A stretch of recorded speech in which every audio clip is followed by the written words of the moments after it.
Well, Brooke, thank you so much for your incredible leadership on this issue. It's an honor to be here. It's a very important one. I think we're all here for two basic reasons. One, under President Trump's leadership, we're going to put America first. We have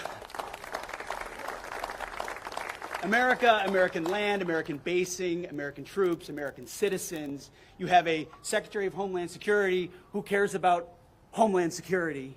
You have an imagine that. You have an Attorney General that cares about justice. You have a Secretary of Agriculture that cares about our farmland and our farmers. You have governors who've led the way and senators and congressmen who now have reinforcements from an America First movement that it's about America First, but it's also just the application of common sense.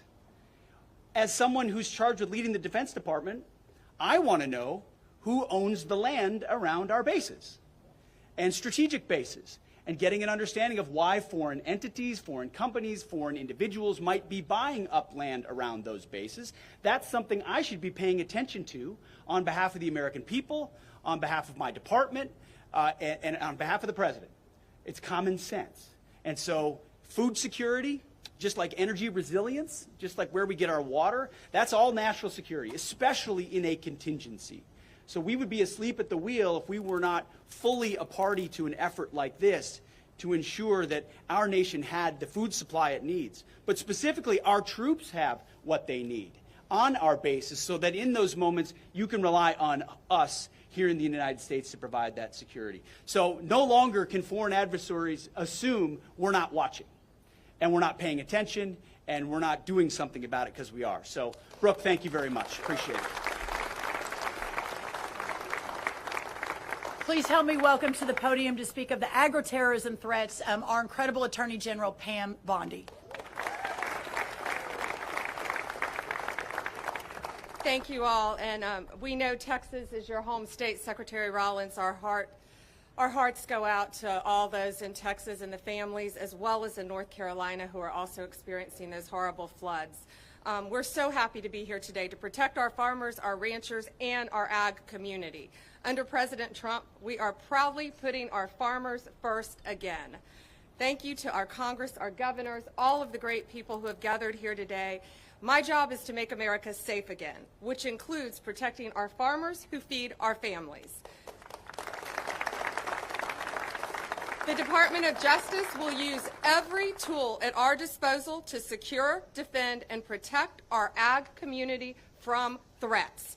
Our Environmental and Natural Resources Division has successfully defended the Forest Service as it manages our forest. We're also defending mining critical and strategic minerals, which is very important to our nation's security. We're cracking down on pesticide trafficking.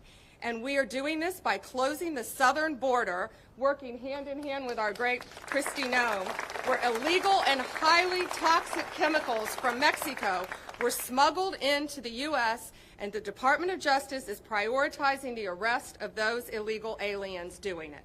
Additionally, our National Security Division is actively monitoring foreign threats to American agriculture. Last month in Michigan, this is very frightening, we charged 2 Chinese nationals for attempting to smuggle potential agro-terrorism weapons into the United States. Both of them have ties to the CCP.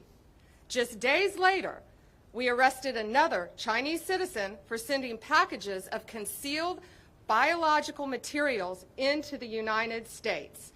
It's going to stop. FBI has opened over 100 bio-smuggling investigations in recent years. We will prosecute you. We will hold you accountable.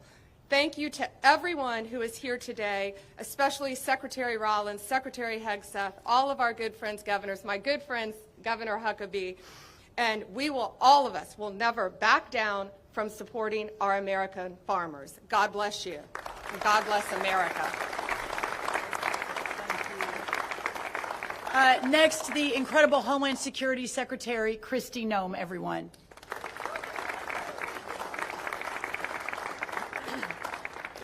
Well, good morning, and I am so blessed and pleased to be here with Brooke, who is a dear friend of mine, and our hearts and prayers still continue to go out with Texas, and I'll be back down there in a few days to spend more time with them and to help them continue to heal and with recovery efforts. The one thing I wanted to share with all of you today is that long before I had the honor of serving as President Trump's Homeland Security Secretary, I was a farmer.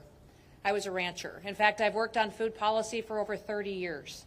And I recognize that food policy is national security policy. A country who cannot feed itself, cannot take care of itself, and cannot provide for itself is not secure. And that we have to be able to feed ourselves to make sure that no other country ever controls us. And I've watched for decades as evil foreign governments, including China, have come into this country and they've stolen our intellectual property. They've manipulated their currency. They've treated us unfairly in trade deals. They've come in and purchased up our processing companies, stolen our genetics. In fact, I've worked in this building off and on commissions and projects and laws and different statutes to ensure that China did not completely take control of our entire food supply chain, recognizing that the United States of America would be in jeopardy if that ever were to happen. I've watched them come in and establish a presence in stealing our chemicals, in providing our fertilizer for us. And so 2 years ago, when I served as governor of South Dakota, we passed a law in our state that said China and 6 other foreign evil governments would never own our farmland. And I'm very proud to say that in South Dakota, China does not own any of our land, nor will they ever own any of our land. While I served in Congress, I worked hard to put in programs that would help manage risk for farmers. I tell people all the time, farmers are the biggest gamblers that I know. They go to a bank oftentimes and they have to borrow money to buy land.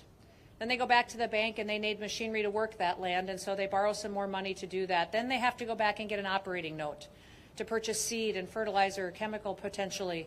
And they put it in the dirt and they hope that months later it'll rain, the sun will shine, and that there'll be something there that they can pick up, that they can sell, and then that the markets that are beyond their control, that there will be a price there that will help them cash flow so they can go back and do it all over again the next year. They do that so that they can feed this country, so that they can feed this world. In fact, growing up as a little girl and as a daughter of a farmer and a rancher, I always felt like God loved farmers more. I mean, if you look at the Bible, look at Scripture, and you look over and over again, he talks about sowing and reaping and cattle on 1,000 hills and your barns to overflowing. And so I feel like there's a special blessing on farmers. And the fact that we have a president and that we have a Secretary of Agriculture that recognizes the importance of food policy and what it means to this country's security is so wonderful. It's such a change from what the previous administration and how they prioritized our farmers and ranchers. So now as the Secretary